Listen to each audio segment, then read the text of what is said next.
How you doing? My name is Scott Lynn. Welcome to this video. This video is actually going to be about removing sounds in the background when you're recording audio.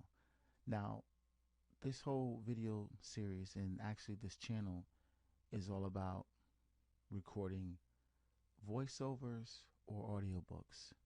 So it really focuses on the voice by itself. These techniques obviously would still work for someone that's recording music, doing vocals and stuff like that. So obviously this would work for anyone that's doing something like that. Excuse me. But when you are doing audio for a book or audio for voiceovers, your voice is going to be the feature. In most cases, there will not be music in the background, so every noise will be heard. We're going to talk about in this video background noise. We're also going to talk about in other videos noises that I am totally familiar with because my voice makes them all the time, like the saliva sounds. You might even hear them now as I'm talking to you, but there's the saliva sounds, or my voice is unique because it has a way of making noises that I thought at one point in time was a problem with the software itself, and then eventually the audio interface I was using. But my voice makes a lot of different noises when I'm talking that I don't hear when I'm talking, but when I record them, they're there. So for anyone that has a problematic voice, future videos are going to address that with several techniques to work on that. But for right now, let's get into the main topic of this video, which is removing background noises. So the DAW that I use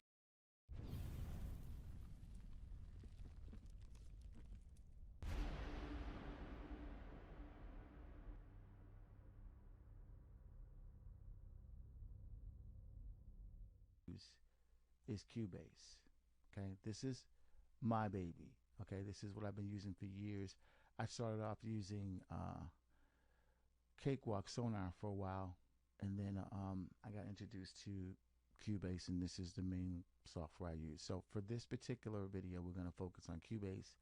As I said, other videos we'll talk about Odyssey, which is a great program. I'm going to keep plugging Odyssey because it's for free and it is phenomenal. But all right, so let's just get to the point here. So I recorded this audio right here in my home studio, which has all kind of noises going on because I don't have a soundproof room to record in. So I've got noises from the air conditioning unit, and I'm close to a window, so I got noises from the street, and I'm recording at home, so I got noises from my family outside of my room, even though the door is closed. So there's a whole bunch of noises that are in this audio. And I took off all of the effects I had on this before because I want you to hear this. So I'm going to play a piece of this audio.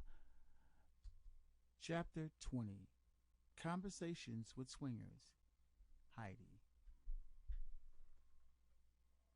I've never met Heidi in person, or rather, we were in the same room at a swing party, but we've never been formally introduced.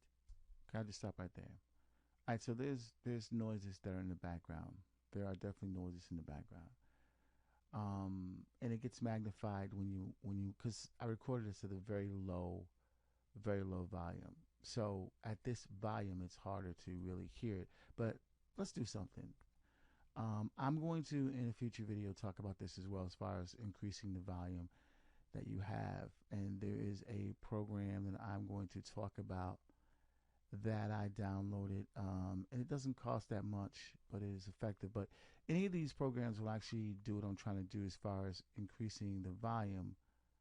But interested in swinging? Want to know how to get into the lifestyle? Check out Living the Lifestyle and Swingopedia, available on Audible, Barnes & Noble, Amazon, Apple Music, and just about anywhere books are sold. I've got one in particular that, oh, I see why I'm not in the right place, I don't think. I'm looking for this. There it is. It's under Dynamics. Okay, I clicked on the wrong thing. That's why I didn't see it. Okay, so like there's a couple of programs you can use when you are trying to increase the volume. But what I'm using right now is a program I like a lot, and it really gets the job done. Um, I'm loading it up right now. It's called Smart Limiter. And what I'm going to do is, the reason why I'm using this is because the volume that this is recorded at is not going to, it's not going to be the volume that I'm going to use, because I have to increase that to make sure that the audio meets the specs for different um, companies that are going to help me distribute this audio. So it takes a while to load, so I'm waiting for it to load. I'll probably edit all this out. Here it comes. It's coming. It's okay. So it just said it loads. This is what I'm talking about. Smart limiter. Okay. So this is what it looks like, and basically what it does is it controls your load. This is the lowest your audio can go if you're using this. This is the ceiling. This is the highest. This is your bottom. This is your ceiling. And what you want to do is you want to increase your bottom. Now I'm going to have a video specifically for this, so I'm not going to go into details, but what I'm doing is I want you to hear the noise I'm talking about, because this is going to be closer to the level that I'm going to have when I actually finish this, when I master it. This is going to be closer, so you can hear better the noise. So let's go back now and let's listen to it now. Chapter 20, Conversations with Swingers. Heidi. I've never met Heidi in person. All right, so this is perfect right here, because when this starts, you can hear that noise. Like, let's do that again.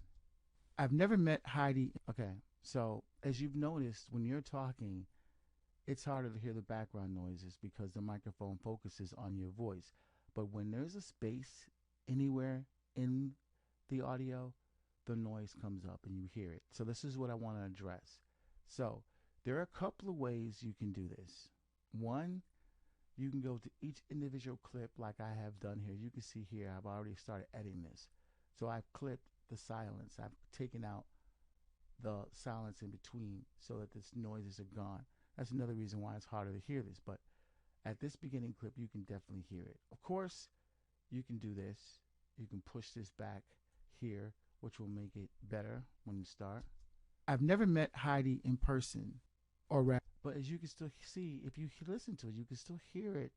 It's just not as prevalent as in the beginning. So one of the ways I've chosen to do this, there's two programs out there. They're plugins. They're going to cost you some money. But one of the best ones out there that I use that has been really good for reducing sound.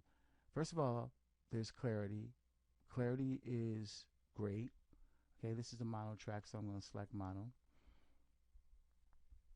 Clarity is definitely good. You see, it's simple.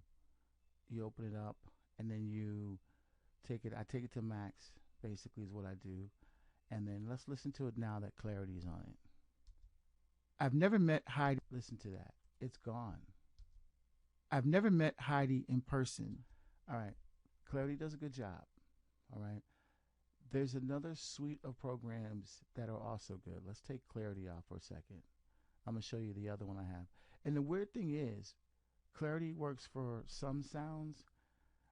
There are other times I've been working on a project where Clarity doesn't clear everything up, and then I have to use a different program. So it's good to have multiple options when you're trying to do this. So let's pull up the other program that I use that is really good with removing sounds. So let's see, where the heck?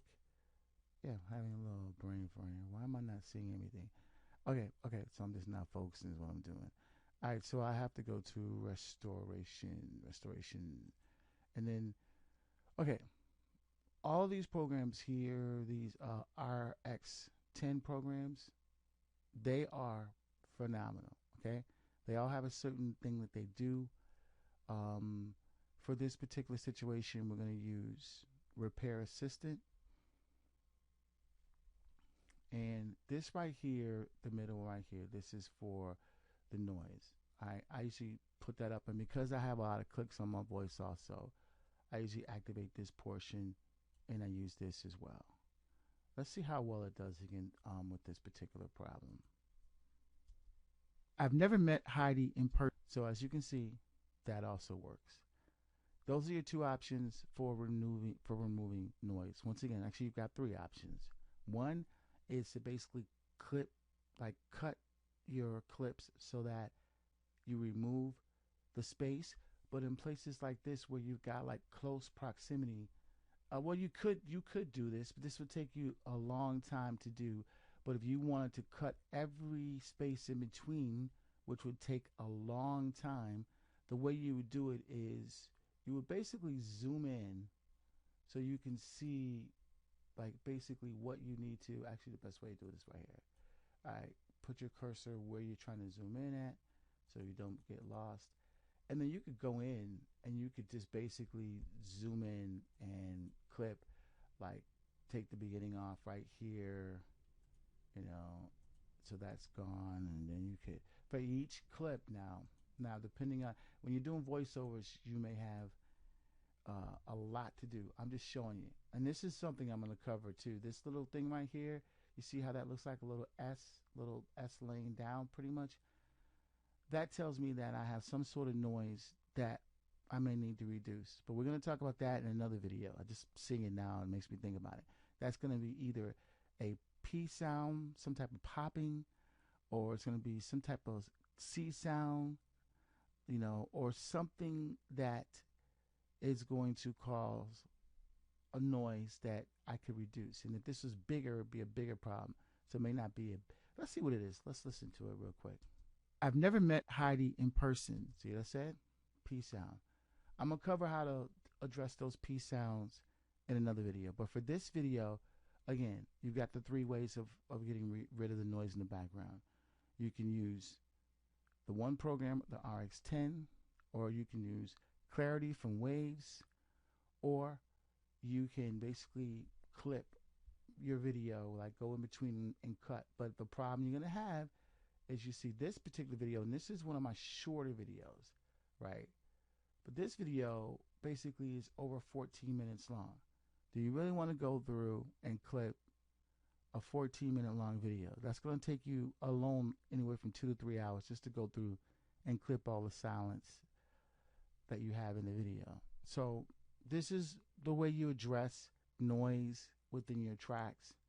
This is one way. We're talking about background noise.